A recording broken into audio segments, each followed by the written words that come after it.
Encore une fois, je vais dire l'opposé de tous les cinéphiles d'internet. Salut à tous, ici Reg, bienvenue dans cette vidéo actualité où il y a quelques sujets assez intéressants dont un qui a beaucoup fait parler de lui cette semaine. Il n'y a pas beaucoup d'actu mais je pense que j'aurai le temps d'un peu plus développer celles qui sont intéressantes du coup cette semaine. Et comme d'habitude, il y aura dans la description le timecode pour chaque actualité. Vous pouvez savoir de quoi cette vidéo va parler, mais encore une fois, je vous conseille de vous intéresser à toutes les actualités car c'est comme ça qu'on se forge aussi une culture cinématographique et série. En plus à jour sur tout ce qui se fait. Avant de commencer cette vidéo, j'aimerais vous parler du partenaire officiel de celle-ci qui m'aide beaucoup dans ma vie de tous les jours. Je sais pas si vous le savez, mais à côté de YouTube, j'ai un travail, voilà, je suis en CDI, 39 heures. Donc faire mon travail plus faire des vidéos, ça prend énormément de temps et il y a un truc que des fois j'arrive pas forcément à faire, c'est me faire à manger. Ça prend du temps de se faire à manger dans la majorité des cas et j'ai pas forcément toujours envie de commander des trucs ou prendre des trucs surgelés pour manger au taf ou à la maison le soir. Donc pour moi, le partenaire officiel de cette vidéo aujourd'hui est excellent, c'est YFood. J'enlève exceptionnellement le fond vert pour justement vous montrer tout l'emballage, mais YFood est une marque de boissons repas. L'objectif c'est d'avoir accès à une alimentation rapide, saine et avec évidemment un bon goût. Ça va vous donner plein d'énergie, ça se consomme du coup assez rapidement quand vous n'avez pas de temps. Et en plus, le truc qui est cool à propos de ça, c'est que vu que je suis vegan depuis maintenant 3 ans, ils ont une offre vegan et ça c'est super. Ils ont 5 goûts différents, café, chocolat, vanille, berry et noix de coco. C'est consistant, j'aimerais vous montrer mais honnêtement j'ai tout bu parce que j'ai trop aimé depuis quelques jours. Donc voilà, je peux pas vous montrer mais croyez-moi c'est consistant. Ça prend pas beaucoup de place dans votre sac, c'est vegan et c'est assez efficace. Vous avez le pack découverte disponible en France et en Belgique et au-dessus de 25 € d'achat, vous avez le droit à quelques petites surprises comme des produits offerts. Je ferai d'ailleurs un concours sur Instagram dans les jours qui viennent. Utilisez le lien dans la description et dans le commentaire épinglé afin de découvrir YFood et utiliser le code promo affiché. Foncez sur l'offre. Première actualité est le film Blonde qui sort dans 10 jours sur Netflix avec Ana de Armas comme vous le savez, l'histoire de Marilyn Monroe et il y a toute une polémique par rapport aux critiques, c'est que déjà le film dure 2h46 mais le truc c'est que Ana de Armas passe beaucoup de son temps à l'écran dénudée. Il y a plein de gens sur les réseaux qui critiquent cette chose en disant que c'est pas normal d'avoir une femme dénudée durant presque tout un film, le réalisateur est pervers et des choses comme ça. Écoutez, je n'ai pas encore vu le film mais je suis sûr que les scènes dénudées sont carrément utiles car d'après beaucoup de personnes, c'est une sorte de film d'horreur de la vie de Marilyn Monroe avec justement sa sexualité mise en avant. Déconstruire sa sexualité en montrant justement son corps peut être une très bonne chose. Je n'ai pas vu le film, je n'en sais rien. Mais moi ce qui m'énerve au cinéma et dans les séries, c'est ce puritanisme par rapport à la nudité et surtout par rapport aux scènes de sexe. J'en ai beaucoup parlé, j'ai une vidéo exprès sur ça, à quel point je trouve la nudité et les scènes de sexe importantes dans les œuvres. Quand c'est bien fait évidemment. Des fois ça sert à rien, on est d'accord, mais dans beaucoup de cas ça peut être très utile et très important. Et pour moi, dire qu'un film est mauvais car il y a une scène de nudité ou une scène de sexe sans argumenter plus que ça n'est pas un argument. Le puritanisme n'a pas sa place au cinéma et d'ailleurs d'après moi il n'a pas vraiment sa place dans notre société, mais ça c'est un autre débat. En tout cas dans le cinéma et les séries, pour moi ça n'a rien à faire là. Donc le film se fait un peu review bomb à cause de sa nudité et je trouve ça aberrant. On en parlera je pense quand le film sortira. Jean-Luc Godard est décédé à l'âge de 91 ans très récemment, alors on peut dire ce qu'on veut sur la personne, ok, beaucoup de personnes ne l'aiment pas et autres, mais il faut admettre tout de même qu'il a inspiré le monde entier en termes de cinéma. C'est l'un des réalisateurs les plus influents du monde. Je pense honnêtement que le dire n'est pas une exagération, ça reste une légende du cinéma. La vérité objective est qu'il a inspiré le monde du cinéma. Timothée Chalamet a révélé que c'est Leonardo DiCaprio qui lui a dit de ne pas jouer dans des films de super-héros et d'éviter les drogues dures. C'est un choix assez pertinent, mais bon, à moitié aussi, parce que d'un certain point de vue, les films de super-héros peuvent être des accélérateurs pour des carrières, ou même les films de science-fiction et autres, comme Adam Driver par exemple, il a explosé après son rôle dans Star Wars. Ça l'a énormément aidé. Je comprends très bien ce qui a été dit à Timothée Chalamet, surtout par rapport à la drogue. Par rapport aux films de super-héros, je comprends aussi, c'est-à-dire que c'est peut-être plus intéressant de faire sa marque dans des films indépendants et peut-être après essayer des plus gros films. Aussi, le problème d'un film de super-héros, c'est que t'es coincé dans un contrat qui dure des années et des années et tu peux pas faire d'autres films. C'est surtout ça, je pense aussi, qui voulait être dit. T'as pas forcément envie d'avoir un rôle qui te colle à la peau comme un rôle de super-héros. Mais d'un autre côté, pour les acteurs qui galèrent un petit peu, par exemple, ça peut être un accélérateur de carrière. Qui galère ou pas d'ailleurs, ça peut être un accélérateur. Je comprends l'argument, mais faut pas non plus gueuler sur les films de super-héros, car beaucoup ont percé grâce aux films de super-héros et beaucoup de grands acteurs ont fait des films de super-héros aussi. Gran Turismo de Neil Blomkamp, toujours un choix de réalisation que je trouve assez aberrant, mais bon, peu importe. Le casting a été révélé avec David Harbour et Orlando Bloom. Oui, c'est assez étrange, mais écoutez, pourquoi pas, ça peut être cool. Next Goal Wins de Taika Waititi sortira en avril 2023 et je pense que ça sera un peu le grand retour de Michael Fassbender, qui a pas fait grand chose ces dernières années, je trouve. Les Emmy Awards se sont déroulés cette semaine et la série Better Call Saul, sur ses 6 saisons, a eu le droit à 46 nominations et grand coup de théâtre, la série en a gagné 0. Sur 46 nominations, elle a gagné 0 récompense. Pourtant, c'est considéré comme l'une des meilleures séries, je pense, maintenant de tous les temps. Ceci étant dit, ce n'est pas la fin, car la deuxième partie de la saison 6 de la série n'était pas éligible pour cette année et elle le sera l'année prochaine. Donc l'espoir n'est pas perdu pour des récompenses l'année prochaine, peut-être même pour un grand sacre. La saison 2 de Halo a commencé son tournage et écoutez, vous le savez, moi j'ai bien aimé la saison 1, j'ai passé un bon moment devant, du coup j'ai un peu hâte de voir la prochaine. J'avais beaucoup critiqué le fait que The Northman est sorti quasiment peu de temps après la sortie cinéma en VOD et encore un peu plus tard en streaming gratuitement. Enfin, faut payer l'abonnement, mais voilà, c'est pas de la VOD, c'est la SVOD. Et apparemment, c'était un choix qui était assez stratégique et bon, car grâce à la VOD, le film est devenu rentable. Je suis assez étonné, je ne m'attendais pas à ça, et au final, c'est pas un grand succès, mais au moins le film n'a pas été une perte financière. Il a été rentabilisé. Et je crois qu'il a même fait un peu plus que ça, du coup, c'est grosso modo un succès. Faut voir s'ils incluent dans le budget du film le marketing, mais en tout cas, pour l'instant,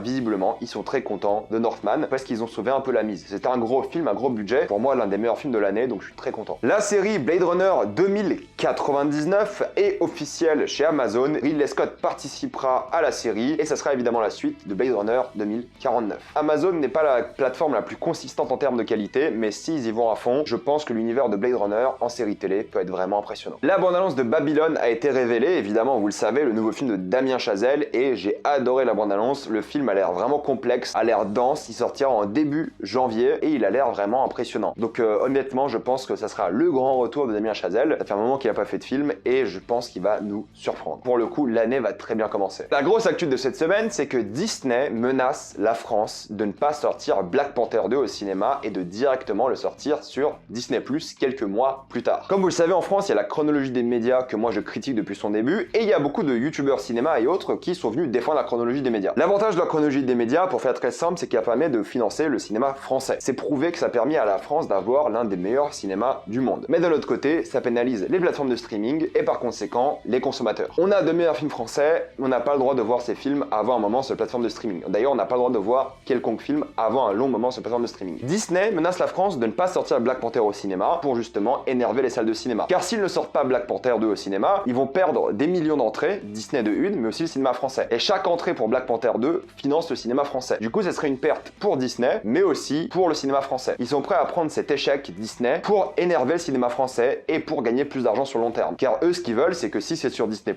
tout leur argent leur revient. Alors que s'ils sont en salle, ils doivent financer le cinéma français. Et évidemment, Disney ne pense pas aux consommateurs, Disney pense à sa gueule. Ils veulent le plus d'argent possible dans leur poche. C'est évident. Et ce que j'aime pas par rapport à ce que disent les autres cinéphiles sur ce réseau, c'est qu'ils disent que Disney a tort et qu'il faut défendre la chronologie des médias. Non, il faut totalement reformer la chronologie des médias qui n'est pas adaptée aujourd'hui. J'ai fait beaucoup de vidéos à ce sujet-là. Mais je pense vraiment que cette chronologie n'est pas adaptée aux consommateurs et tue au final une partie du cinéma. Car en effet, il faut continuer de taxer les places de cinéma et tout, mais il faut aussi peut-être s'imposer un peu plus et taxer aussi plus les plateformes de streaming. Il y a une loi européenne sur le contenu des plateformes de streaming qui a été adoptée il y a quelques années et Disney doivent la respecter, donc ils vont le faire normalement, ils le font déjà d'ailleurs. Et en plus de ça, les plateformes de streaming ils donnent 22% de leur chiffre d'affaires à l'État français. Je pense que dans ces taxes-là, il y a moyen de financer le cinéma français et de changer la chronologie des médias, qui est clairement une chronologie politique qui avantage Canal+, qui certes finance le plus, mais d'un autre côté, ces plateformes étrangères sont énormément taxées et n'ont pas le droit à beaucoup d'avantages. Pourtant, elles financent beaucoup aussi le cinéma français. Malheureusement, pas assez. C'est pour ça qu'ils n'ont pas ces avantages-là. Je pense qu'il faut changer le système de taxation pour les entreprises et enlever la chronologie des médias pour que tout le monde paye autant, voire plus, en fonction des revenus qu'ils ont. Peu importe le choix qui est fait, en tout cas pour le consommateur, on se fait un peu niquer dans les deux cas. D'un côté, on n'a pas les films qu'on veut en streaming, et d'un autre côté,